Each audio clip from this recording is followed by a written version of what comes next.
నమస్కారం. నిన్న 20 రోజులు పోరాటం చేసి చివరికి వెంటిలేటర్ మీదకి పోయి అక్కడ కూడా మృత్యువుతో పోరాడి చనిపోయిన పాప వాంకిడి గ్రామానికి సంబంధించిన పాప శైలజ గారికి, వారితో పాటు ఇప్పటి వరకు కాంగ్రెస్ ప్రభుత్వం వచ్చిన తర్వాత గురుకుల పాఠశాలల్లో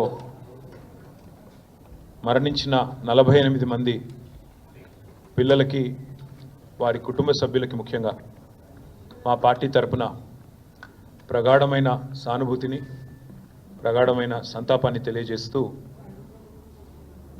నిజంగా కూడా ఈ ప్రభుత్వం కనీసంగా పేద పిల్లలు ఎవరైతే తల్లిదండ్రులు ప్రభుత్వమే తల్లిదండ్రి చూసుకుంటుంది మా పిల్లల్ని అని చెప్పి భావించి గురుకుల పాఠశాలకు పంపిస్తారో, ఆ గురుకుల పాఠశాలల్లో ఈరోజు 48 మంది పేద పిల్లల ప్రాణాలు కోల్పోవడానికి ఈ ప్రభుత్వం ఖచ్చితంగా కారణమైంది. ఇవి మామూలు మరణాలు కావు. ఇవి ఖచ్చితంగా ప్రభుత్వ నిర్లక్ష్యం వల్ల జరిగిన హత్యలుగానే మేము భావిస్తూ ఉన్నాం. ఇవి ప్రభుత్వమే చేసిన హత్యలుగా మేము భావిస్తూ ఉన్నాం. నాకు బాగా గుర్తుంది, నా నియోజకవర్గమైన సిరిసిల్లలో ఎల్లారెడ్డిపేట గ్రామానికి సంబంధించి ఒక బాబు ఇట్లాగే గురుకుల పాఠశాల కోరుట్లలో చనిపోతే నేను పోయి ఆ కుటుంబాన్ని, ఆ తల్లిదండ్రిని పరామర్శించి వచ్చిన.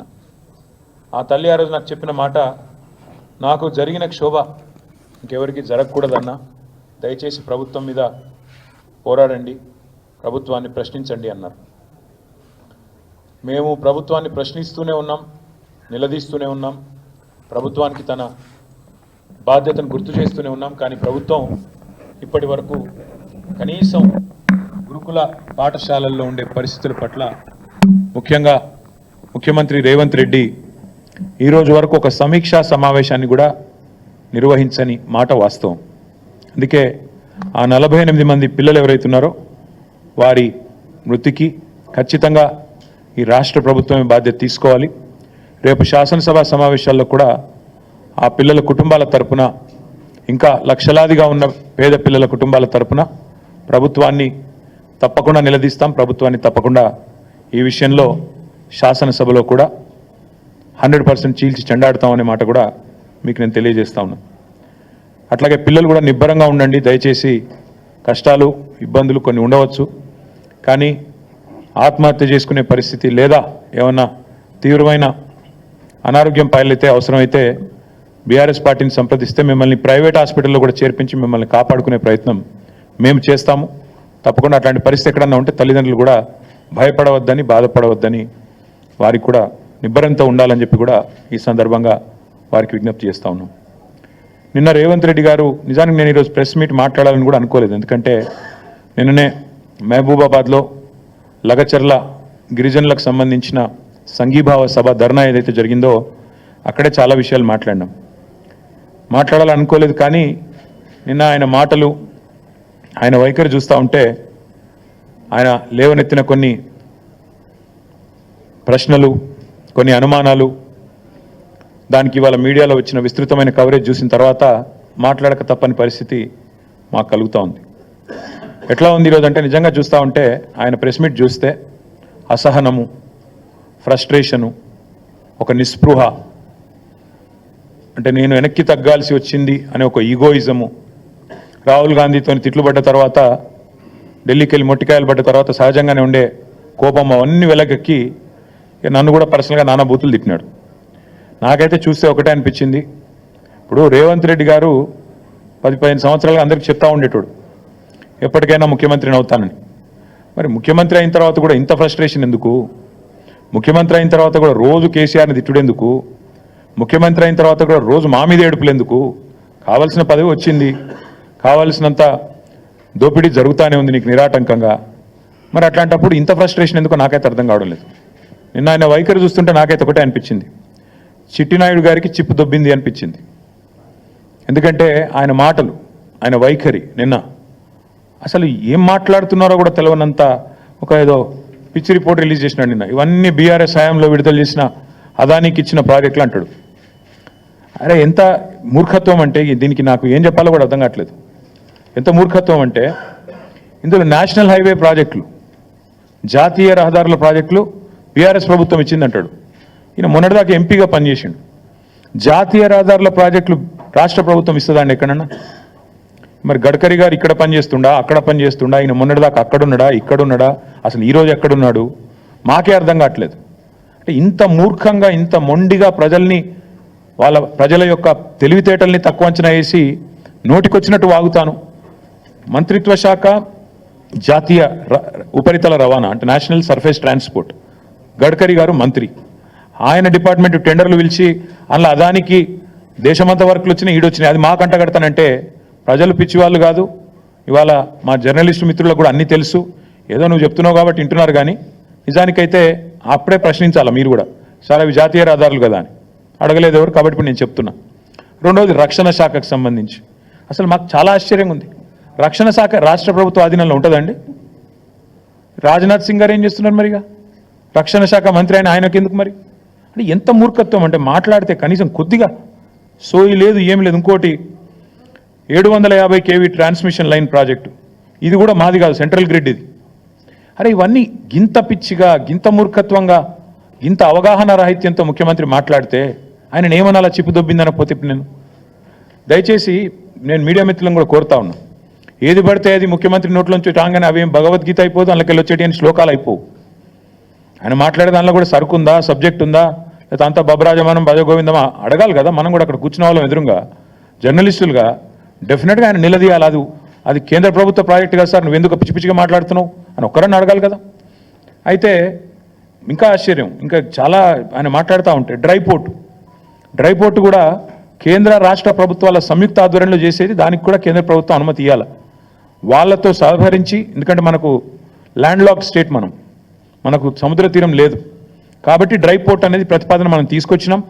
దానికి కూడా కేంద్ర ప్రభుత్వంతో ఇంకా సంప్రదింపులు చేస్తానే ఉన్నాం. ఎవరికి ఏమి ఇవ్వలేదు, అది కూడా ఇచ్చినట్టుగా చూపెట్టినాడు. ఇంకా విచిత్రం, ఇక సార్ ఇదివరకు కూడా లక్ష్మయ్య సార్ కూడా ఐటీ మినిస్టర్గా పనిచేసినారు, వారికి తెలుసు. పాపం చిట్టినాయుడికి ఏమో తెలియదు. ఎవడని చెప్తుంటాడా అంటే వినడు, అదో పెద్ద బాధ. ఆయన ఎంత మూర్ఖుడు అంటే, మేము కేసీఆర్ గారి ప్రభుత్వంలో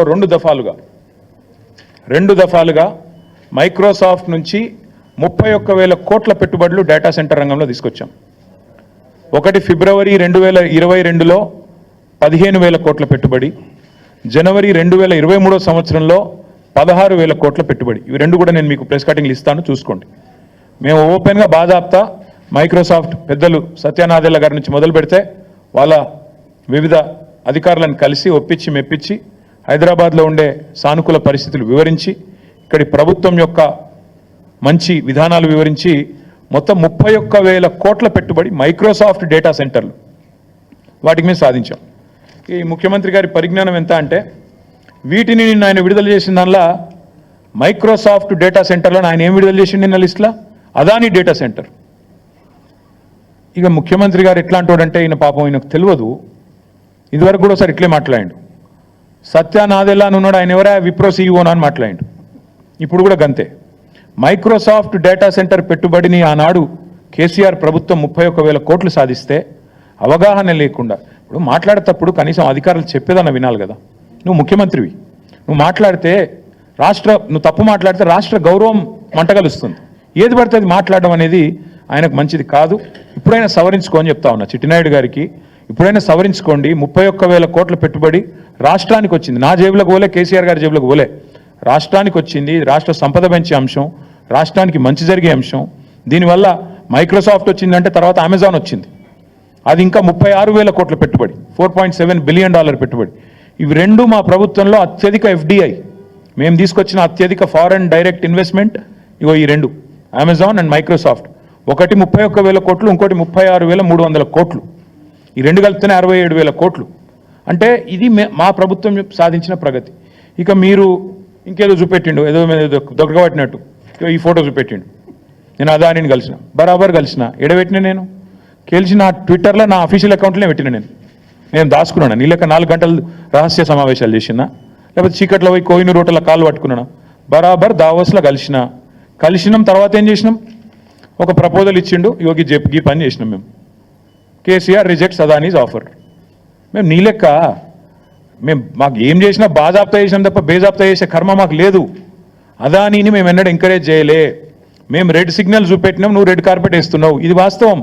నువ్వు ఒప్పుకోమని ఎస్, ఇది నా అఫీషియల్ ట్విట్టర్ అకౌంట్లో పెట్టినా. నేను దాచుకునేదే ఉంటే, దొంగ చీకట్లో కలుసుకునేదే ఉంటే, నీ లెక్క లుచ్చా పనులు చేసేదే ఉంటే, నేను కూడా నీ లెక్కనే ఇంటికి పిలిపించుకొని రహస్యంగా దొడ్డిదారులకి పిలిపించుకొని కాళ్ళు పట్టుకొని కాళ్ళు ఒత్తుకుంటా 4 గంటలు నేను కూడా కూర్చుంటుంటి. కానీ నీలాగా నాకు చిల్లర పనులు చేసిన అలవాటు లేదు. నువ్వు తిట్టున్నావు, నాకేం ఫరక్ పడది. తిడుతున్నావు, తెల్లారు లేస్తే సైకో, నేను సైకో అనట. మరి నువ్వేంది సాడిస్టువా?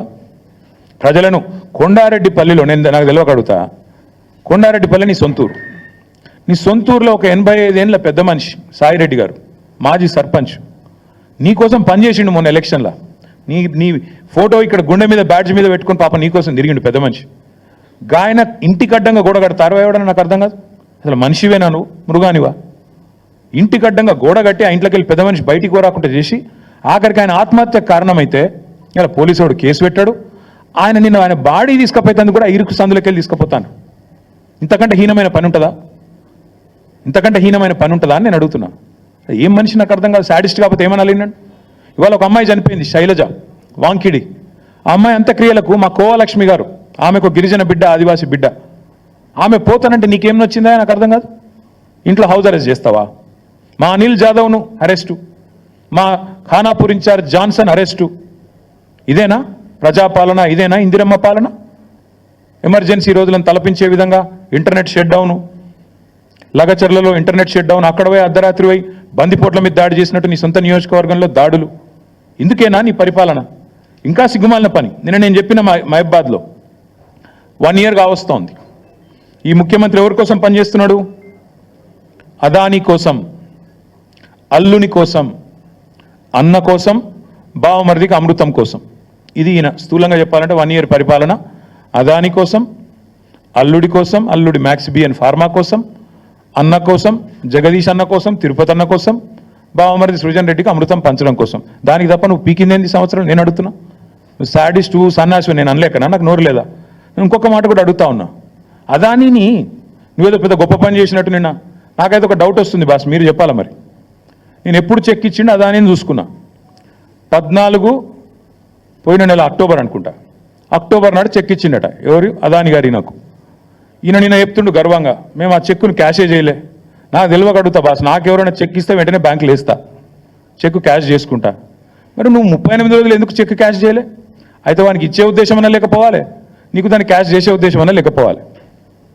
లేకపోతే దాని చెక్ చూపెట్టి వెనకెళ్ళి పైసలైనా దొబ్బిండాలా కుల్లా. ఇంతకంటే ఇక దాచితందుకు ఏం లేదు. ఇప్పుడు పోస్ట్ డేటెడ్ చెక్కులు మనం విన్నాం, కానీ ఇది ఎక్కడిది విచిత్రం? ఇది అక్టోబర్ 14 చెక్ ఇస్తాడట. ఈయన నిన్న మేము 38 రోజుల పాటు మేము క్యాషే చేయలే. మరి ఏం చేస్తున్నావు? ఇంకొకటి అడుగుతున్నా నేను, అసలు అదానీ దొంగనికి నిన్న తెలిసిన అది మొన్న మహారాష్ట్రలో ఏం మాట్లాడినావు? నిన్నగాక మనం వీడియో చూపెట్టమంటే చూపెడతాం మీకు. ఇప్పుడు మీరు కూడా చూసి ఉంటారని చూపెడతలేను. ఒక గజ దొంగ గుజరాత్కి వెళ్ళొచ్చి ధారావి ల్యాండ్ ఎత్తుకపోతుండు, అక్కడ మాట్లాడతావు. ఇక్కడికి వచ్చేమో మళ్ళీ నిన్న సుధపూస లెక్క కూర్చొని నిన్ననే తెలిసింది నాకు దొంగ అని, రాహుల్ గాంధీ నెత్తిమికెళ్ళి 2 చంపగానే తెలిసింది, ఇదివరకు తెలియదు అన్నట్టు మళ్ళీ యాక్టింగ్ లేంది, స్వాతిముత్యం యాక్టింగ్లు. నేను అనేది అదే, మొన్న గజ దొంగ అయినోడు నేను ఇక్కడ రాగానే సత్యపూస అయిందా? మొన్న మహారాష్ట్రలోనేమో గజ దొంగ అంటివి, ఇక్కడికి వచ్చేమో మేము ఇవాళ ఒక్కటే అడుగుతున్నాం. సరే 100 కోట్లు ఆయన ఇయ్యలే, నువ్వు తీసుకోలేదు, షో చేసిన, ఇద్దరు కలిసి డ్రామా చేసిన అర్థమవుతుంది. ఆ చెక్కు ఇయ్యలేదు, ఈయన వేయలేదు, అది క్యాష్ కాలేదు, నువ్వు వెనకకి ఇచ్చిందే లేదు. ఇక రెండోది 12,400 కోట్లు అందులో నువ్వు ఇచ్చిన లిస్టే. పంప్డ్ స్టోరేజ్ యూనిట్ అట. అది తెలంగాణలో పంప్డ్ స్టోరేజ్ పాలసీ ఉందా అండి? పంప్డ్ స్టోరేజ్ అంటే తెలంగాణలో పాలసీ ఉందా? మరి ప్రపోజల్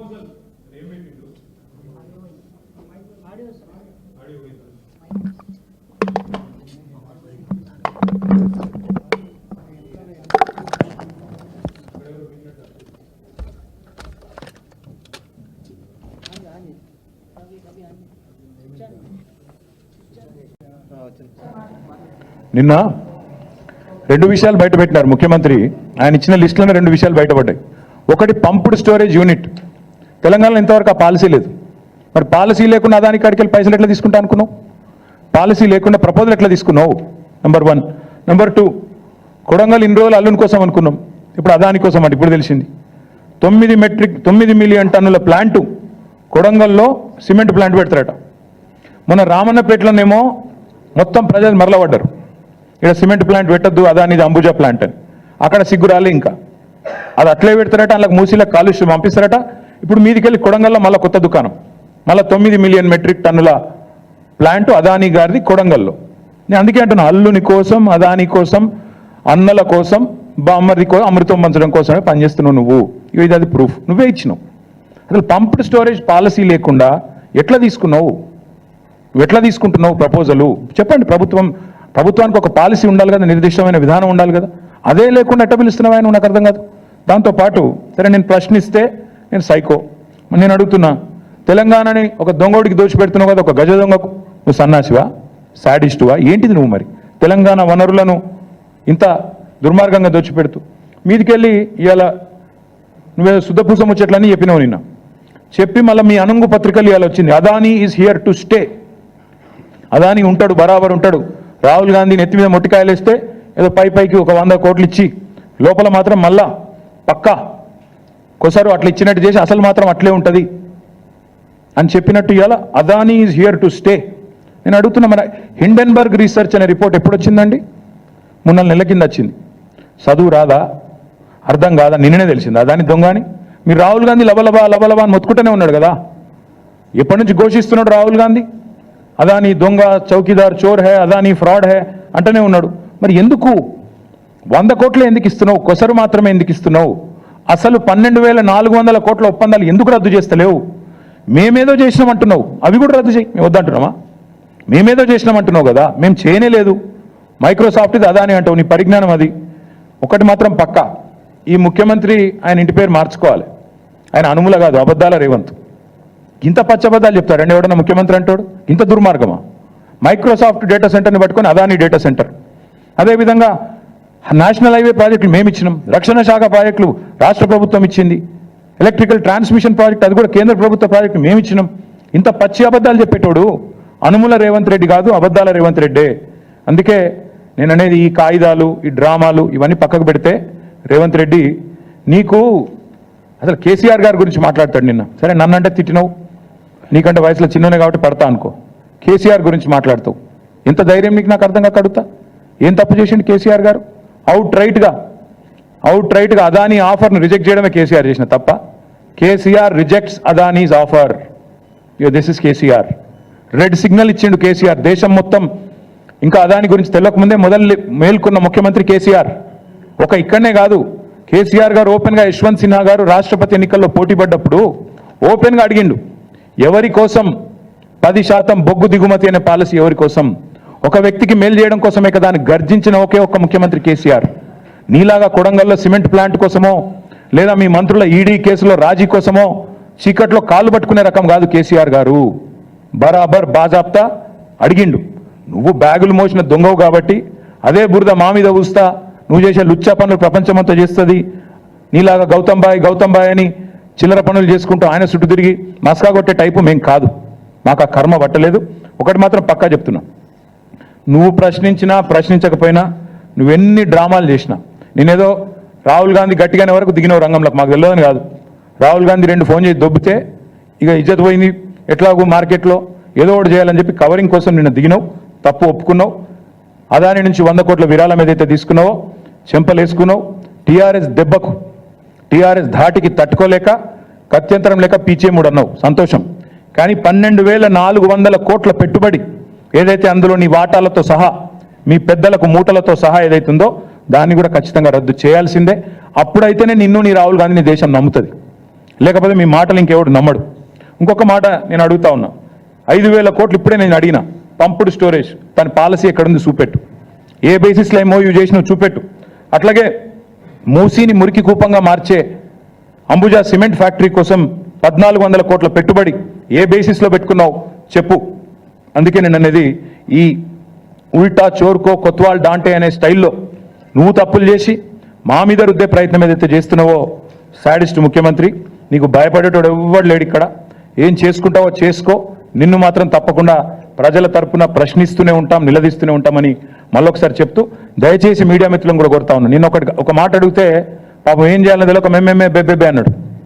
ఒక సంస్థను బ్లాక్ లిస్ట్ చేయాలని చెప్పి మీ డిపార్ట్మెంటే రిపోర్ట్ ఇచ్చింది కదా నాయా అని ఒక జర్నలిస్ట్ గారు పాపం ధైర్యం చేసి అడిగింది. మీ హెచ్ఎండబ్ల్యూఎస్ వాళ్ళే బ్లాక్ లిస్ట్ చేయమన్నారు ఒక సంస్థని, ఎందుకు చేయడం లేదు అని అడిగితే రేవంత్ రెడ్డి వాడెవడో పుల్లయ్య మల్లయ్య చెప్పిండు. పుల్లయ్య మల్లయ్య కాదురా నాయన, నీ కింద ఉన్న డిపార్ట్మెంట్, నువ్వు మున్సిపల్ మంత్రిగా ఉన్న డిపార్ట్మెంట్లోని ఏజెన్సీ. పుల్లయ్య మల్లయ్య దానే చెప్పలే Revanth. HMWSSB Hyderabad metro water supply and sewerage board ఆ అంశం మళ్ళొక రోజు మాట్లాడతా, ఈరోజు మాట్లాడను. కానీ అంటే అంత తెలివి తక్కువగా, అంత అసహనంతో, అంత నిస్పృహలో ముఖ్యమంత్రి ఉన్నాడని చెప్పడానికే ఈ మాట చెప్తా ఉన్నా. మీడియాకు కూడా దయచేసి రిక్వెస్ట్, ఆయన ఏదో కన్ఫ్యూజ్ చేసి మన రాష్ట్రాన్ని బదనాం చేసే ప్రయత్నం చేస్తే మీరు కూడా ఆయన ట్రాప్లో పడవద్దని మా ప్రార్థన, మా విజ్ఞప్తి. Thank you.